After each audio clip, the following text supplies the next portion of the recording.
প্রণাম গুরু। আমার নাম বিলাস কাকড়ে। আমি নায়ার হসপিটালের মেডিকেলের ছাত্র। আমার মতে আমরা খুবই ভাগ্যবান যে মানুষ হিসাবে জন্মাতে পেরেছি। প্রাণী হিসাবে আমরা আলাদা, লক্ষ লক্ষ বছরের বিবর্তনের মাধ্যমেই এটা সম্ভব হয়েছে। তাই আপনার মতে আমাদের এই মূল্যবান জীবন কোন কাজে লাগানো উচিত? মানে আমাদের জীবনের সবচেয়ে গুরুত্বপূর্ণ কাজটা কি? আমাদের এই জীবনের আসল উদ্দেশ্যটাই কি হওয়া উচিত? ভাই বললেন আপনি নায়ার হসপিটালে মেডিকেল স্টুডেন্ট। আপনাকে বলি, আমিও নায়ার হসপিটাল থেকে পাশ করেছি। আমিও একই মেডিকেল কলেজ থেকে পাশ করেছি।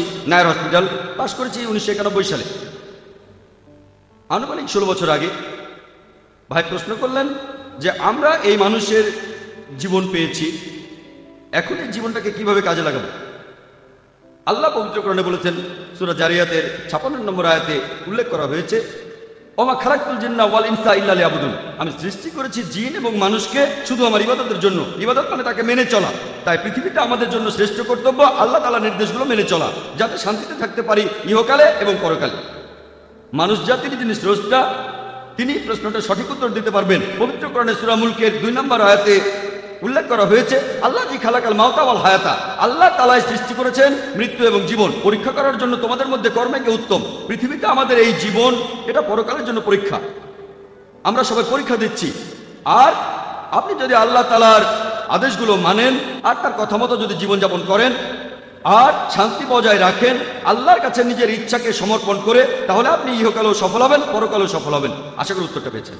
হ্যাঁ, কিন্তু আমরা যারা তরুণ, আমাদের কোন কাজটা করা উচিত? আচ্ছা, আপনারা কি করবেন? আপনারা এই কোরআন পড়বেন, পবিত্র কোরআন পড়েন, কোরআনের কথাগুলো নিজের জীবনে প্রয়োগ করেন। যদি আপনারা বেদ পড়েন, দেখবেন বেদেও বলছে এক ঈশ্বরের কথা, মূর্তি পূজা চলবে না। পবিত্র বেদ বলছে ভবিষ্যতে একজন ঋষি আসবেন, ভবিষ্যতে কল্কি অবতার আসবেন, সবাইকে ভালো জিনিস দেখাবেন। এই কল্কি অবতার হলেন মুহাম্মদ সাল্লাল্লাহু আলাইহি সাল্লাম। এই কোরআন আল্লাহ তাআলার সর্বশেষ ও চূড়ান্ত আসমানি কিতাব, নাজিল হয়েছে শেষ ও চূড়ান্ত নবী মুহাম্মদ সাল্লাল্লাহু আলাইহি সাল্লামের উপর। এই কোরআন পড়েন, মেনে চলেন, তাহলে শান্তিতে থাকতে পারবেন ইহকালে, আর পরকালেও শান্তিতে থাকবেন। আশা করি উত্তরটা পেয়েছেন। Thank you sir. হ্যাঁ বল। আমার নাম আরতি, আমি একজন অমুসলিম। আপনার কাছে আমার প্রশ্নটা হলো, তার আগে আমি আপনাকে এই জ্ঞানগর্ভ লেকচারের জন্য ধন্যবাদ জানাচ্ছি। আমি আজকে ইসলাম ধর্ম সম্পর্কে অনেক কিছু জেনেছি। আপনার লেকচারে শুনেছি, আমি যতখানি বুঝেছি যে ইসলাম এমন একটা ধর্ম যেটা বিশ্বাস করে শান্তি, সাম্যবাদ এবং বিজ্ঞানসম্মত যুক্তিবাদী চিন্তায়। এমনটা যদি হয়ে থাকে, তাহলে ইসলাম কিভাবে আল্লাহর ধারণায় বিশ্বাস করে, অথবা ইসলাম কিভাবে বেহেশত বা দোজখকে বিশ্বাস করে, যদি সেটা যুক্তিবাদী হয়? বোন, আপনি প্রশ্ন করলেন, বললেন এটা জেনে আপনার ভালো লেগেছে যে ইসলাম একটি শান্তির ধর্ম আর ইসলাম একটা বিজ্ঞানসম্মত ধর্ম, যৌক্তিক ধর্ম। তারপর বললেন যদি ইসলাম যৌক্তিক ধর্ম হয়ে থাকে, তাহলে ধর্মটা কিভাবে বিশ্বাস করে ঈশ্বরে, কিভাবে বিশ্বাস করে বেহেশত আর দোজখে। বোন, ঈশ্বরের অস্তিত্ব প্রমাণ করতে পারবেন বিজ্ঞানের মাধ্যমেই। যদি কোনো নাস্তিককে প্রমাণ দেখাতে চাই, যদি কোরআনের সত্যতা প্রমাণ করতে চাই, তাহলে বিজ্ঞানের সাহায্য নেব। বর্তমানে এটাই সবচেয়ে শ্রেষ্ঠ উপায়। আগেকার দিনে এটা ছিল অলৌকিক কাজ, তারপর আসলো সাহিত্য আর কবিতার যুগ। প্রত্যেক যুগেই কোরআন হলো অলৌকিকেরও অলৌকিক। কোরআন সবসময়ের জন্য অলৌকিক। এই কারণেই বলছি, আমার কথা শুনলে বুঝবেন আমি প্রমাণ করেছি। আর যে মানুষটা বিজ্ঞানের কথা বিশ্বাস করে, যদি সে নিরপেক্ষ হয়, তাহলে মানতে বাধ্য হবে যে কোরআন হলো আল্লাহর বাণী। যদি সে বিজ্ঞানে বিশ্বাস না করে, যদি নিরপেক্ষ না হয়, যদি বুঝতে না চায়, তাহলে সম্ভাবনা বেশি যে সে পবিত্র কোরআন বিশ্বাস করবে না। সেজন্য আমি বলেছি যে আজকে বিজ্ঞান ঈশ্বরকে বাতিল করছে না, ঈশ্বরের কিছু ধারণাকে বাতিল করছে। আপনি যদি বিজ্ঞানের কথা বলেন, ঈশ্বরের কথা যদি বলেন, বেশিরভাগ বিজ্ঞানী ঈশ্বরের অস্তিত্বে বিশ্বাস করে। এখন আগেকার দিনে ফ্রান্সিস বেকনের কথা অনুযায়ী তিনি বলেছেন যে বিজ্ঞান সম্পর্কে অল্প জ্ঞান থাকলে আপনি হবেন নাস্তিক, তবে বিজ্ঞান সম্পর্কে অনেক জানলে আপনি ঈশ্বরে বিশ্বাস করবেন। এরপরে বেহেশত আর দোজখ নিয়ে আপনার প্রশ্নের উত্তর দেই। আপনি কোরআন পড়লে দেখবেন কোরআনের বিজ্ঞান সম্পর্কে যা কিছু বলা হয়েছে, আনুমানিকভাবে বলতে পারেন যে বিজ্ঞান সম্পর্কে এসব কথার 80% একেবারে 100% সঠিক হয়েছে। বিশ্বজগৎ কিভাবে সৃষ্টি হলো, পৃথিবীর আকার কেমন, চাঁদের আলোর কথা, তারপরে সূর্য তার নিজের চারপাশে ঘুরে, পানিচক্র, ভূগোল, বোটানি ইত্যাদি। বিজ্ঞান সম্পর্কে কোরআনের এসব কথার 80% একেবারে 100% সঠিক প্রমাণিত হয়েছে। কোরআনের বাকি 20% সেটা এখনো প্রমাণিত হয়নি, সঠিকও না, ভুলও না। আমার যুক্তি বলে, যখন 80% একেবারে পুরোপুরি সঠিক আর বাকি 20% সঠিকও না ভুলও না, এই 20%-এর 0.1%ও ভুল বলে প্রমাণিত হয়নি। আমার যুক্তি বলে যে ইনশাল্লাহ আল্লাহর ইচ্ছায় বাকি 20% সঠিক হবে। তাহলে বেহেশত আর দোজখ, ফেরেশতা, জিন, বিজ্ঞান এখনো অতটা উন্নত হয়নি। বিজ্ঞান হয়তো এতটুকু উন্নত হয়েছে যে কোরআনের 80% বৈজ্ঞানিক কথাগুলো যাচাই করে দেখতে পারবে। আগামীকাল হয়তো 50 বছর পরে, 100 বছর পরে, 200 বছর পরে বিজ্ঞান তখন বেহেশত নিয়ে কথা বলবে, দোজখ নিয়ে কথা বলবে, জিন নিয়ে কথা বলবে। আমার বিচার বুদ্ধি বলে এটা কোনো অযৌক্তিক বিশ্বাস না, বিশ্বাসটা যুক্তিসঙ্গত। যখন 80% পুরোপুরি সঠিক বলে প্রমাণিত, বাকি 20%-এর 0.1%ও ভুল বলে প্রমাণিত হয়নি। কোনো বিজ্ঞানী বলতে পারবে না, বিজ্ঞান দিয়ে প্রমাণ করতে পারবে না দোজখ বলে কিছু নেই, বিজ্ঞান দিয়ে এটাও প্রমাণ করতে পারবে না যে বেহেশত বলে কিছু নেই।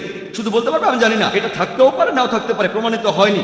আমার যুক্তি বলে এই 20% এখনো ভুল বা সত্য প্রমাণিত হয়নি, বাকি 80% পুরোপুরি সঠিক। একজন বিজ্ঞান মনস্ক মানুষ হিসেবে, একজন যুক্তিবাদী মানুষ হিসেবে আমি বলবো যে ইনশাআল্লাহ আল্লাহর ইচ্ছায় বাকি 20% সঠিক হবে। সেজন্য আমি বিশ্বাস করি দোজখে, বিশ্বাস করি বেহেশতে, এছাড়াও আমি ফেরেশতা আর জিন বিশ্বাস করি। আশা করি উত্তরটা পেয়েছেন। আমার কিছু ব্যাপার পরিষ্কার করা প্রয়োজন, কিছু ব্যাপারে জানা দরকার। এই প্রশ্নটার সাথে প্রাসঙ্গিক। হ্যাঁ স্যার, আপনি এখন বললেন যে বিজ্ঞান ও আল্লাহর ধারণায় বিশ্বাস করে, ইসলামও সেটাই বিশ্বাস করে। সেখানে এসব ব্যাপার নিয়ে কি ব্যাখ্যা দেয়া হয়েছে আল্লাহ আর বেহেশত দোজখ সম্পর্কে? বোন, আপনি আমার পুরো লেকচার শুনেছেন? হ্যাঁ। আপনি কি আমার গত লেকচারটা শুনেছিলেন, is the Quran God's word? না স্যার, আচ্ছা। আজকেই প্রথম এসেছে। এখানে আমি 15 মিনিটে সেই কথাগুলো বলেছি যেটা আসলে 2 ঘন্টার লেকচার।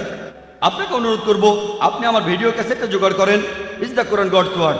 সেখানে প্রমাণ করেছি যে কোরআন আল্লাহর বাণী, নাস্তিকের সামনে ঈশ্বরের অস্তিত্ব সেখানে প্রমাণ করেছি। সেই কথাগুলো এখানে সংক্ষেপে বলেছি আমি। সেখানে আমি প্রমাণ করেছি যে ঈশ্বরের অস্তিত্ব আছে। যদি স্রষ্টা বলে কেউ না থাকতো তাহলে কোরআন কে লিখেছে? 1400 বছর আগে এই কোরআন কে লিখেছে? এই কোরআন, এই প্রশ্নটা আমারও, যে এই কোরআন কে লিখেছেন? কে লিখেছে? আমাদের স্রষ্টা লিখেছেন, ঈশ্বর লিখেছেন। মানুষ এটা লিখতে পারবে না। সরি, এই কথাটা ব্যাখ্যা করে বলেন। এই ব্যাখ্যাটা আমি 2 ঘন্টা ধরে দিয়েছি। আপনি ভিডিও ক্যাসেটটা দেখেন। আর 95 সালে এই টপিকের উপরে বোম্বেতে লেকচার দিয়েছিলাম। আমি ভলেন্টিয়ারদের অনুরোধ করব, মহিলা ভলেন্টিয়ারদের, উনাকে ওই ক্যাসেটটাও দেবেন যেখানে বোম্বেতে 95 সালে আমি এই লেকচারটা দিয়েছিলাম। লেকচারগুলো দেখেন, ইনশাআল্লাহ এখানে বিস্তারিত পাবেন, এখানে ব্যাখ্যাগুলো পাবেন, ঈশ্বর আর ঈশ্বরের অস্তিত্বের প্রমাণ আর কোরআনের সত্যতার প্রমাণ। আশা করি উত্তরটা পেয়েছেন। এবারে প্রশ্ন মহিলাদের মধ্য থেকে। আসসালামু আলাইকুম জাকির ভাই, আমার নাম নীলম শেঠি। আমার জন্ম হিন্দু পরিবারে। আমি একদিন আজাদ ময়দানে হিন্দুইজম ও ইসলামের সাদৃশ্য নিয়ে আপনার লেকচারটা শুনেছিলাম। সেই দিন থেকেই আমি ইসলাম পছন্দ করি। আজকে সবার সামনে আমি ইসলাম ধর্ম গ্রহণ করছি। লা ইলাহা ইল্লাল্লাহ মুহাম্মাদুর রাসূলুল্লাহ। আমিন। মাশাআল্লাহ বোন, আপনাকে অভিনন্দন। ইসলাম গ্রহণ করার জন্য আপনাকে অভিনন্দন বোন। তিনি বললেন যে কয়েক বছর আগে বোম্বের আজাদ ময়দানে তিনি প্রথম আমার লেকচার শুনেছিলেন। টপিক ছিল হিন্দুইজম এবং ইসলামের মধ্যে সাদৃশ্য। আর সেই দিন থেকেই তিনি ইসলাম পছন্দ করেন, আর আজকে তিনি সবার সামনে ইসলাম গ্রহণ করলেন। আপনাকে এই শান্তির ধর্মে স্বাগত জানাই। আল্লাহর কাছে দোয়া করছি তিনি যেন আপনাকে রহমত দান করেন, আর ইনশাআল্লাহ আপনি জান্নাতে যাবেন, ইহকাল এবং পরকালেও শান্তি পাবেন। ধন্যবাদ। হ্যাঁ ভাই। আমি ছিলাম সন্ধ্যা, এখন আমি জারা বিলাল খান। আমি ইসলাম গ্রহণ করেছি। আপনি আপনার লেকচারে বললেন যে ইসলাম মূর্তি বা মূর্তি পূজায় বিশ্বাস করে না, তবে কেরালায় এমন একটা জায়গা আছে যেখানে একটা মূর্তি দেখা যায় যেটা পাথর থেকে উঠে এসেছে আর এটা বাড়ছে।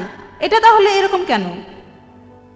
বোন, আপনি প্রশ্ন করলেন যে ইসলামে মূর্তি পূজা নেই, কিন্তু তিনি জানেন যে কেরালার কোনো একটা জায়গায় সেখানে কোনো একটা পাহাড়ের ভেতর থেকে একটা মূর্তি বের হয়ে আসছে আর সেটা বাড়ছে। কিভাবে সেটা বাড়ছে আপনার প্রশ্ন। তার মানে এই মূর্তিটার ভেতর কিছু আছে।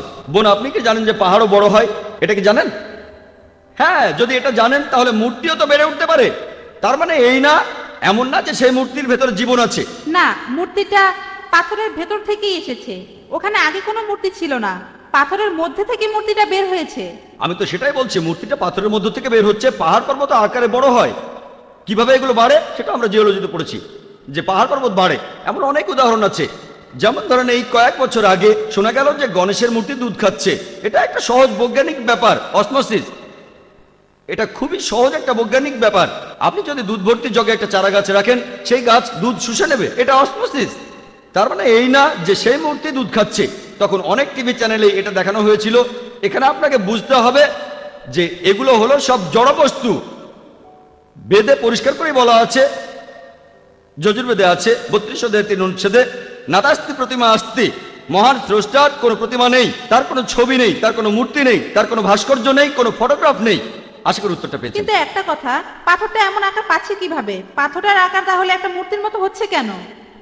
বোন, আজকের কথা যদি বলেন তাহলে মানুষও কোনো কোনো আকার দিতে পারে, যন্ত্রপাতি দিয়ে প্রাকৃতিকভাবে কোনো আকার তৈরি হতে পারে, এটা খুবই স্বাভাবিক। এমন অনেক কথা শোনা যায় যে একটা গাছ আছে, দেখলেন লেখা আছে ওম, অথবা কোনো গাছে লেখা লা ইলাহা ইল্লাল্লাহ। এই সমস্ত ব্যাপার আসলে একেবারে গুরুত্বহীন। আমরা এখানে কথা বলছি সত্য নিয়ে। বোন, অনেক পাহাড় আছে দেখতে মানুষের মুখের মতো, এমনটা দেখেছেন আপনি? এটা প্রকৃতির খেলা, পাথরের আকার থাকলে সেটা অলৌকিক হয়ে যায় না। আমরা মেনে চলবো বেদের কথা, কোরআনের কথা, বাইবেলের কথা, যেটা বলছে মহান সৃষ্টিকর্তার প্রতিমূর্তি নেই। পাথর দেখতে মানুষের মতো হতে পারে, কোনো ছবির মতো হতে পারে, একটা মূর্তির মতো হতে পারে, তার মানে এই না যে সেটা ঈশ্বর। ধন্যবাদ, ঠিক আছে। আর এইসব পাথর দেখবেন বিভিন্ন ছবি আর মূর্তি, এগুলো পড়ে গেলে ভেঙে যায়। যখন সে নিজেকেই সাহায্য করতে পারে না, তখন আমাদের কিভাবে সাহায্য করবে? আশা করি উত্তরটা পেয়েছেন। ধন্যবাদ, ঠিক আছে। বিভিন্ন ধর্ম সম্পর্কে আমার আগ্রহ আছে, বেশ কিছুটা জানি। আমি গুরুদুয়ারাতে গেছি, চার্চে গেছি, তারপর বাইবেল পড়েছি, সব জায়গাতেই গেছি। তবে আমি এখন পর্যন্ত এটা জানি না যে মুসলিমরা কেন দাড়ি রাখে। আর ইসলাম ধর্মে কি আছে সেটা কোনো হিন্দি বইতে পাইনি, ইংরেজি বইতে পাইনি, মণিপুরেও পাইনি। তাই আমি বলবো আপনারা যদি এই বইগুলো মণিপুরে পাঠানোর ব্যবস্থা করেন তাহলে খুব ভালো হয়। আর আমি যদি এখানে হিন্দি বা ইংরেজিতে কোনো বই পাই তাহলে আমি সেটা কিনতে রাজি আছি। ভাই, আপনি প্রশ্ন করলেন যে কাশ্মীরে যেমন মুসলিমরা যুদ্ধ করছে, জিহাদ করছে, একইভাবে মণিপুরের অধিবাসীরাও যুদ্ধ করছে, লড়াই করছে। আর উনি মণিপুর থেকে চলে এসেছেন, এখানে এসেছেন মণিপুরে বিভিন্ন ঝামেলার কারণে 15 দিন এখানে আছেন। তিনি ইসলাম সম্পর্কে জানতে চান, আর উনি জানতে চেয়েছেন যে মণিপুরে কেন পিস টিভি দেখা যায় না, হ্যাঁ, আর জানতে চেয়েছেন যে মুসলিমরা কেন মুখে দাঁড়িয়ে রাখে। আপনার প্রশ্ন দুটো। ভাই, কাশ্মীরের কথা আমি আগেও বলেছি যে সবাই জিহাদ করছে, কথা আমি বলবো না, সবাই কিন্তু জিহাদ করছে না। এক মিনিট, আমার কথাটাকে ভুল বুঝেছেন। আমি বলছি আপনারাই ঠিক করছেন। আপনার প্রশ্ন বুঝতে পেরেছি ভাই। আচ্ছা, আমি কখনোই বলিনি আপনি ভুল, আর আপনার প্রশ্নটাও খুব সুন্দর। তবে এটাও পরিষ্কার করি, কাশ্মীরে যেসব মানুষ যুদ্ধ করছে অনেকেই হয়তো সত্যিকারের জিহাদ করছে না, কেউ কেউ নিজেদের স্বার্থ উদ্ধারের জন্য খারাপ কাজ করছে। যারা আল্লাহ সুবহানাহু ওয়া তাআলার আদেশ নির্দেশ মেনে যুদ্ধ করছে তাদের যুদ্ধকে বলতে পারেন জিহাদ ফি সাবিলিল্লাহ। আমি ঢালাভাবে বলতে পারি না যে কাশ্মীরের সব মুসলিমই জিহাদ করছে, জিহাদ ফি সাবিলিল্লাহ। এবারে মণিপুরের বিষয়টা নিয়ে বলি। আমি জানি যে মণিপুরে এখন খুব যুদ্ধ চলছে, আর সেই যুদ্ধের কারণে আপনি এখানে। হতে পারে এটা আল্লাহর ইচ্ছা, হয়তো এমনটা আল্লাহর ইচ্ছা, যুদ্ধের কারণে আপনি এখানে এসেছেন। হয়তো এই দুনিয়ায় শান্তিতে থাকার পাশাপাশি আপনি পরকালেও শান্তি পাবেন, ঠিক আছে? আপনি আমার লেকচার শুনলেন শান্তির উপর। পৃথিবীর শান্তিটা হলো সাময়িক, চিরস্থায়ী না, কিন্তু পরকালের শান্তিটা হলো চিরস্থায়ী। এবারে প্রশ্নে আসি যে আমরা দাঁড়িয়ে রাখি কেন, আর মণিপুরে পিস টিভি দেখতে পারেন না কেন? মণিপুরে পিস টিভি দেখার প্রসঙ্গে বলি, আপনি ফ্রিকোয়েন্সিটা চেক করে দেখতে পারেন। যদি ডিশ অ্যান্টেনা লাগান, হতে পারে আপনাদের ডিশ অপারেটর চ্যানেলটা আনেনি, একটা ডিশ অ্যান্টেনা কিনতে কয়েক হাজার টাকা লাগবে। অ্যান্টেনাটা এখন পূর্ব দিকে 68 ডিগ্রি ঘুরিয়ে দেন, আর প্যান অ্যাট স্যাট 10, ইনশাল্লাহ পিস টিভি দেখতে পাবেন। আপনাদের কেবল অপারেটরকে বলে দেখেন, আমরা মণিপুরে গিয়ে তাদের বাধ্য করতে পারি না, কিন্তু ডিশ অ্যান্টেনা যদি পূর্ব দিকে 68 ডিগ্রি মুখ করে থাকে আর ফ্রিকোয়েন্সিটা টিউন করেন, ইনশাল্লাহ দেখতে পাবেন।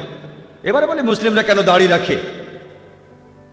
আমি এখানে বলবো যে পোশাকে যদি আপনার উদ্দেশ্য বোঝা যায় সেটাই পড়েন। একটা লেকচার দিয়েছিলাম, That if the label shows your intent, wear it. যেমন ধরেন যদি কোনো কনফারেন্সে যান, বিশেষজ্ঞদের দেখবেন তারা লেবেল পড়েছেন, আমি ডাক্তার, আমি ইঞ্জিনিয়ার, আমি একজন বিজ্ঞানী। এটা হলো অনুষ্ঠান ছাড়াই পরিচয়। যদি আপনি শুধু ডাক্তারদের কোনো কনফারেন্সে যান, তাদের স্পেশালিটি লেখা আছে, যেমন ডক্টর অমুক, কার্ডিওলজিস্ট, নিউরোলজিস্ট, নেফ্রোলজিস্ট। হার্টের সমস্যা হলে কার্ডিওলজিস্ট, যদি আপনার সমস্যা হয় কিডনিতে তাহলে নেফ্রোলজিস্ট, যদি ব্রেনের সমস্যা হয় নিউরোলজিস্ট। আনুষ্ঠানিক পরিচয় পবিত্র কোরআনে সূরা আনামের 54 নম্বর আয়াতে উল্লেখ করা হয়েছে। কোরআন বলছে, وَإِذَا جَاءَكَ الَّذِينَ يُؤْمِنُونَ بِآيَاتِنَا فَقُلْ سَلَامٌ عَلَيْكُمْ। যদি তাদের কাছে আসো যারা আমার আয়াতে ঈমান আনে, তাদের বলো সালাম আলাইকুম, তাদের বলো শান্তি বর্ষিত হোক। ইসলাম আমাদের বলে তোমরা বলো আসসালামু আলাইকুম, এটা শান্তির ধর্ম। কমপক্ষে প্রতিদিন প্রত্যেক মুসলিম অন্তত পক্ষে 5 বার সালাত আদায় করে। যখন সে দৈনিক 5 বার নামাজ পড়ে, যদি সে শুধুমাত্র ফরজ নামাজগুলো আদায় করে, যেটা আবশ্যকীয়, 5 বার গুণ 2।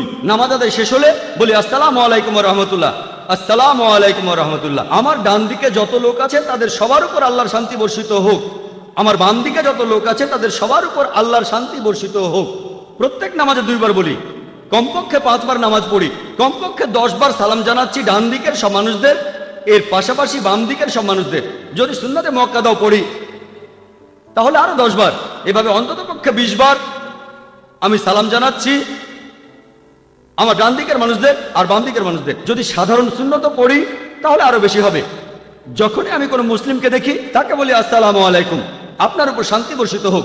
পবিত্র কোরআনে এই কথা আছে, সূরা নিসার 86 নম্বর আয়াতে উল্লেখ করা হয়েছে, বলা হয়েছে যদি কেউ তোমাকে অভিবাদন করে, উত্তম অভিবাদন করে, তুমি আরো ভালোভাবে অভিবাদন করো অথবা তার সমান। কেউ যদি আমাকে বলে আসসালামু আলাইকুম, আমি তখন বলবো ওয়া আলাইকুম আসসালাম ওয়া রাহমাতুল্লাহ। কেউ আমাকে বললো শান্তি বর্ষিত হোক, আমি তখন বলবো শান্তি ও রহমত বর্ষিত হোক। কেউ যদি বলে আসসালামু আলাইকুম ওয়া রাহমাতুল্লাহ, আমি তখন বলবো ওয়া আলাইকুম আসসালাম ওয়া রাহমাতুল্লাহি ওয়া বারাকাতুহু। আরো ভালোভাবে দেব। যদি কেউ বলে আসসালামু আলাইকুম ওয়া রাহমাতুল্লাহি ওয়া বারাকাতুহু, আমি অন্ততপক্ষে একইভাবে বলবো ওয়া আলাইকুম আসসালাম ওয়া রাহমাতুল্লাহি ওয়া বারাকাতুহু। কেউ আমাকে বললো আসসালামু আলাইকুম, আমি বললাম ওয়া আলাইকুম আসসালাম। কথাগুলো একই, কিন্তু বললাম হৃদয়ের গভীর থেকে, এমনটা হলো ভালো। তাহলে আল্লাহ কোরআনে বলেছেন আরো ভালোভাবে অভিবাদন করো। এখন ধরুন ভ্রমণ করছি, মুসলিমদের সাথে দেখা হবে, এটা কিভাবে বুঝবো যে কোন লোকটা মুসলিম? এজন্য আমাদের লেভেল আছে, দাড়ি। কিন্তু এখন মিডিয়াতে দেখবেন মুখে দাড়ি থাকলে আপনি সন্ত্রাসী। আচ্ছা না, কিন্তু ভাই আগে উত্তরটা শেষ করতে দেন, আমাকে উত্তরটা শেষ করতে দেন। যদি শিখরা দাড়ি রাখে আর পাগড়ি পরে তাহলে বলা হয় ঐতিহ্য মানছে, আর মুসলিমরা দাড়ি রাখলে বলা হয় সন্ত্রাসী। খ্রিস্টানদের দেখবেন তারা মাথা ঢেকে রাখে, তাদের বলা হয় ধার্মিক, আর মুসলিমরা মাথা ঢাকলে তাদের বলা হয় নিপীড়িত। মিডিয়া মিডিয়া মিডিয়া এই দাড়ি একটা মাছিরও ক্ষতি করতে পারবে না। আমার মাথার এই টুপি একটা মাছিরও ক্ষতি করতে পারবে না। কোরআন পড়লে দেখবেন কোরআনে কোথাও দাড়ি রাখার কথা বলা হয়নি। কোরআনে দাড়ি নিয়ে একটা আয়াতই আছে সূরা তাহার মধ্যে, এখানে 94 নম্বর আয়াতে বলা হয়েছে। সেখানে মুসা আলাইহিস সালাম তিনি তখন দাড়ি ধরেছিলেন, তার ভাই হারুনের, ইহুদিরা বলে হারুন তখন বললেন, হে আমার সহোদর, তুমি কেন আমার মুখে দাড়ি ধরেছো? শুধুমাত্র এই আয়াতটাতে দাড়ির কথা আছে। আমাদের প্রিয় নবীজি বলেছেন, সহিহ বুখারীতে আছে 7 নম্বর খণ্ডের 780 ও 781 নম্বর হাদিসে, আমাদের প্রিয় নবীজি বলেছেন, পৌত্তলিকরা যে কাজ করে তার বিপরীতটা করো। তোমাদের গোঁফ ছোট করে ছাটো আর দাড়ি রাখো। যেহেতু এটা নবীজির নির্দেশ, আর আল্লাহ কোরআনে বলেছেন আতিউল্লাহ ওয়া আতিউর রাসূল, আল্লাহ এবং তার রাসূলকে মান্য করো। নবীজি নির্দেশ দিয়েছেন, আমরাও মানব। আর এই দাড়ি থাকলে আমরা সহজে চিনতে পারি। অনেক লোক বিভিন্ন সময়, আমি যখন রাস্তায় হাঁটি, যখন বিদেশে যাই, তারা আমার টুপি আর দাড়ি দেখে আসসালামু আলাইকুম, আসসালামু আলাইকুম, ওয়ালাইকুম আসসালাম। এটা অনানুষ্ঠানিক পরিচয়। আমি শান্তি প্রচার করছি। আমাদের বুঝতে হবে যে এটা একটা অনানুষ্ঠানিক পরিচয়। আর একটা উদাহরণ দেই, একটা গাড়ি কিনলেন, আপনি যদি ডাক্তার হন, গাড়িতে ক্রস লাগানো থাকে কেন? এটা বোঝাতে যে গাড়ির মালিক একজন ডাক্তার। যদি আপনার ইমার্জেন্সি কাজ থাকে, আপনি গাড়ি থামাতে পারেন, তারপর সাহায্য চাইতে পারেন। সেখানে যদি কারো মুখে দাড়ি দেখেন আর মাথায় টুপি দেখেন, তাহলে বুঝবেন যে সে মুসলিম। আমার মনে আছে দাদা নানাদের জিজ্ঞেস করলে পাবেন, তাদের জিজ্ঞেস করে দেখবেন 50 বছর আগে, 100 বছর আগে, তারা আপনাকে বলবে যে অমুসলিমরা তারা যখন কোনো ট্যাক্সি ভাড়া করতে চাইতো, তখন একজন এমন ড্রাইভার খোঁজ করত যার মাথায় টুপি আর মুখে দাড়ি আছে, মুসলিম ড্রাইভার। এই লোক আমাকে ঠকাবে না। যদি তারা মুদি দোকানে কেনাকাটা করতে যেত, তারা এমন লোকের কাছ থেকে জিনিসপত্র কিনতো যার মালিকের মুখে দাড়ি আছে, মুসলিম। এই লোক ঠকাবে না। কিন্তু এখন যদি মাথায় টুপি থাকে, মুখে দাড়ি, তার মানে এই লোক সন্ত্রাসী। তাহলে ইসলাম সম্পর্কে অনেক বদনাম। এখন আমাদেরকে হারানো গৌরব ফিরিয়ে আনতে হবে। ঠিক, এটা আমাদের একটা লেভেল, এটা আমাদের নবীজির নির্দেশ, তিনি বলেছেন, সেজন্য আমরা এটা করি। এতে একটা মাছিরও ক্ষতি হবে না। এটা অনানুষ্ঠানিক পরিচয়ের একটা মাধ্যম যে আমরা মুসলিম, যাতে সালাম জানাতে পারি। আর যদি কোনো সমস্যায় পড়েন, যদি সাহায্য দরকার হয়, প্রতিবেশীকে সাহায্য করা মুসলিমদের কর্তব্য। সাহায্য তার মুখে দাড়ি, মাথায় টুপি কারো কাছে, ইনশাল্লাহ আপনি সাহায্য পাবেন। আশা করি উত্তরটা পেয়েছেন। ধন্যবাদ। হ্যাঁ ভাই।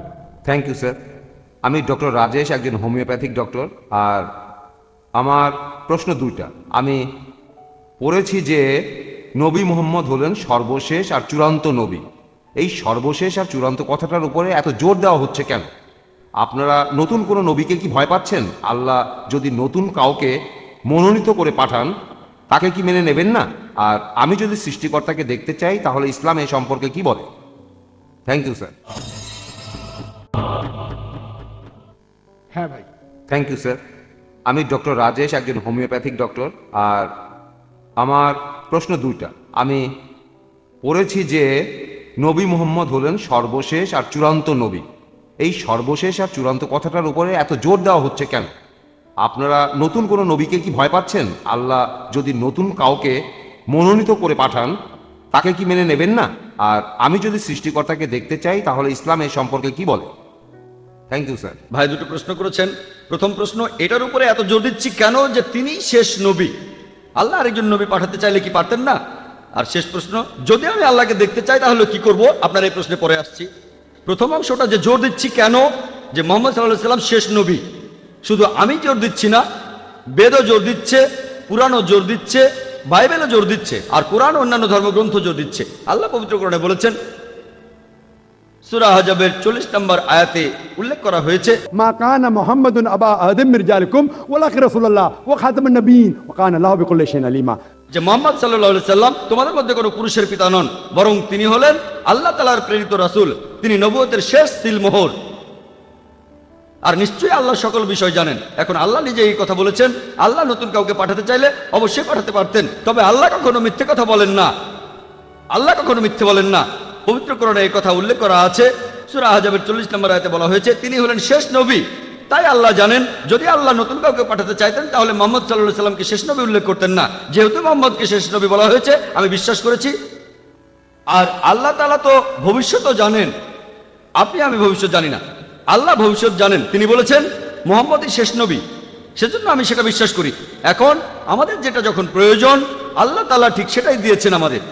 কিছু মানুষ বলে আল্লাহ নবীকে কেন সৃষ্টির প্রথম দিনেই পাঠালেন না? আমার ছেলে কয়েকদিন আগে বলছিল আমাকে প্রথমে কেন মেডিকেল কলেজে ভর্তি করলেন না? বললাম আগে তো স্কুলে যেতে হবে, ক্লাস 1, ক্লাস 2, ক্লাস 3, কলেজ, তারপর মেডিকেল, ঠিক আছে? তাই মানুষের সভ্যতার বিভিন্ন পর্যায়ে আল্লাহ বিভিন্ন রাসূল পাঠিয়েছেন।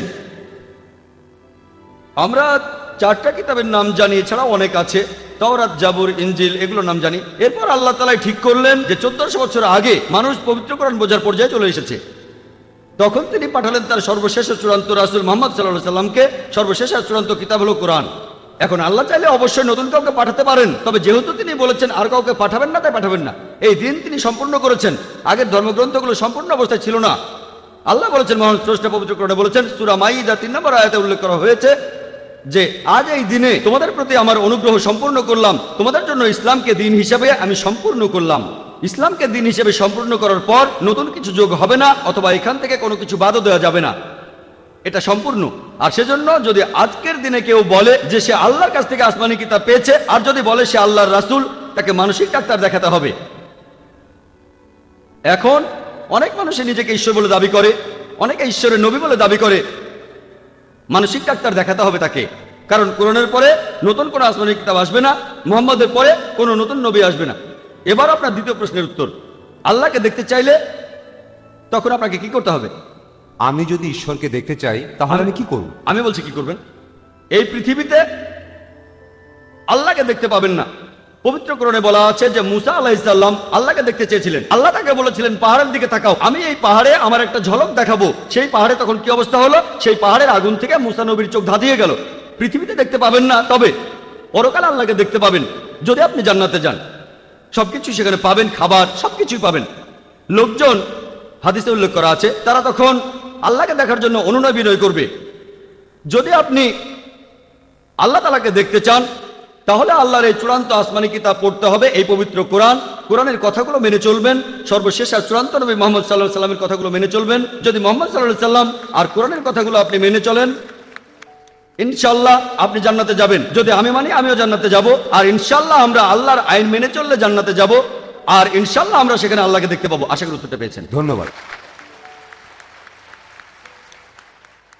এবারে শেষ প্রশ্ন মহিলাদের মধ্যে থেকে। আসসালামু আলাইকুম ডক্টর নায়েক, আমার নাম মিতা, আমি মিডিয়ায় কাজ করি। আমার প্রশ্নটা হলো, পূজার প্রসাদ নেওয়া কি মুসলিমদের জন্য হারাম, আর কেন? বোন, আপনি প্রশ্ন করলেন যে মুসলিমদের জন্য পূজার প্রসাদ খাওয়াটা হারাম কিনা। প্রসাদ, এই খাবারটা দেওয়া হয় ঈশ্বরের উদ্দেশ্যে। হিন্দুরা বিভিন্ন মূর্তির উদ্দেশ্যে প্রসাদ দেয়। পবিত্র কোরআনে মোট 4 জায়গায় উল্লেখ করা হয়েছে। সূরা বাকারার 173 নম্বর আয়াতে উল্লেখ করা হয়েছে, সূরা মাইদার 3 নম্বর আয়াতে উল্লেখ আছে, সূরা আনামের 145 নম্বর আয়াতে উল্লেখ করা হয়েছে, এছাড়াও সূরা নাহলের 115 নম্বর আয়াতে উল্লেখ করা হয়েছে। حرمت عليكم الميتة والدم ولحم الخنزير وما أهل بغير الله به। তোমাদের জন্য হারাম করা হয়েছে মৃত জন্তু, রক্ত, শূকরের মাংস খাওয়া, আর যে পশু জবাই করার সময় আল্লাহ ব্যতীত অন্য কারো নাম নেওয়া হয়েছে। তাহলে যে পশু জবাইকালে আল্লাহ ছাড়া অন্য কারো নাম নেওয়া হয় সেটা আমাদের জন্য হারাম। আর এই কারণেই পূজার প্রসাদ নিয়ে খাওয়া এটা হারাম ইসলামে। আপনি বেদেও দেখবেন, বেদের কথা বলছে, কারণ বেদ পরিষ্কারভাবেই বলেছে নাদাস্তি প্রতিমা আস্তি, মহান স্রষ্টার কোনো প্রতিমূর্তি নেই, তার কোনো ছবি নেই, তার কোনো মূর্তি নেই, কোনো ভাস্কর্য নেই, কোনো ফটোগ্রাফ নেই, কোনো পেইন্টিং নেই। তাহলে বেদ অনুযায়ী ঈশ্বরকে খাবার নিবেদন করা নিষিদ্ধ। তাহলে দেখছেন যে বেদও এর বিরুদ্ধে কথা বলছে, এটা ভুল। মূর্তির উদ্দেশ্যে খাবার দেওয়াটা ভুল। একইভাবে যেহেতু কোরআন নিষেধ করেছে, মুসলিমদের নিষেধ করেছে খাওয়া যাবে না, নেওয়া যাবে না, এটা ভুল বোন। আশা করি উত্তরটা পেয়েছেন। স্যার, আরেকটা ব্যাপার, আমি একজন हिंदी মাঝে মধ্যেই গুরুদুয়ারায় যাই। গুরুদুয়ারাতে কোনো মূর্তি নেই, মূর্তি পূজা হয় না। গুরুদুয়ারাতেও প্রসাদ বিলানো হয়, এটাকে বলে কানা প্রসাদ। এই প্রসাদও খাওয়া যাবে না, এরকম করার কারণটা কি? সুন্দর প্রশ্ন এই প্রসাদ করেছেন। তো কোনো মূর্তির উদ্দেশ্যে না। হ্যাঁ ঠিক বোন, আমি আপনাদের গুরু গ্রন্থের একজন ছাত্র। আর দেখবেন যে শিখতে কথা অনুযায়ী ধর্মগ্রন্থ, প্রথমে আদি গ্রন্থ, গুরু গ্রন্থ, এখানে ঈশ্বর একাত্মবাদ নিয়ে বলা হয়েছে। সেখানে বলা আছে যে মহান স্রষ্টার কোনো মূর্তি নেই, ছবি নেই। মহান স্রষ্টাকে সেখানে বিভিন্ন নামে ডাকা হয়েছে, রাহিম, কারিম, আল্লাহ, অনেক নামে। এখানে আমাদের মিল আছে। তবে দুর্ভাগ্যজনকভাবে যখন গুরুদুয়ারায় যাবেন, যদিও শিখরা এমন কোনো স্রষ্টাকে বিশ্বাস করে না যার কোনো ছবি আছে, তারপরও তারা উপাসনা করে গ্রন্থকে, মনে করে গুরু, কারণ গুরুর এখন নেই। আর সেখানে যে প্রসাদ দিচ্ছেন সেটা পরোক্ষভাবে একই জিনিস। শিখ ধর্মগ্রন্থ বলছে মূর্তি পূজা করা নিষেধ, এখানে তারা পরোক্ষভাবে খাবারগুলো স্রষ্টাকে দিচ্ছে। আর এমনকি গুরু গ্রন্থ বলছে স্রষ্টার খাওয়ার প্রয়োজন হয় না। তাহলে আপনারা স্রষ্টার সামনে কেন খাবার দিচ্ছেন? পবিত্র কোরআনে সূরা আনামের 14 নম্বর আয়াতে বলা হয়েছে আল্লাহ সবাইকে খাওয়ান, কিন্তু তার খাওয়ার প্রয়োজন হয় না। তাহলে স্রষ্টাকে খাবারগুলো কেন দিচ্ছেন? কেন দিচ্ছেন তাকে? তাহলে বোন, আপনারা আদি গ্রন্থ মেনে চলছেন না, আপনারা গুরু গ্রন্থ মেনেও চলছেন না। মহান স্রষ্টার কোনো খাবারের প্রয়োজন হয় না, তিনি কোনো খাবার ছাড়াই টিকে থাকবেন, তিনি সবাইকে খাবার যোগান দেন। আশা করি উত্তরটা পেয়েছেন।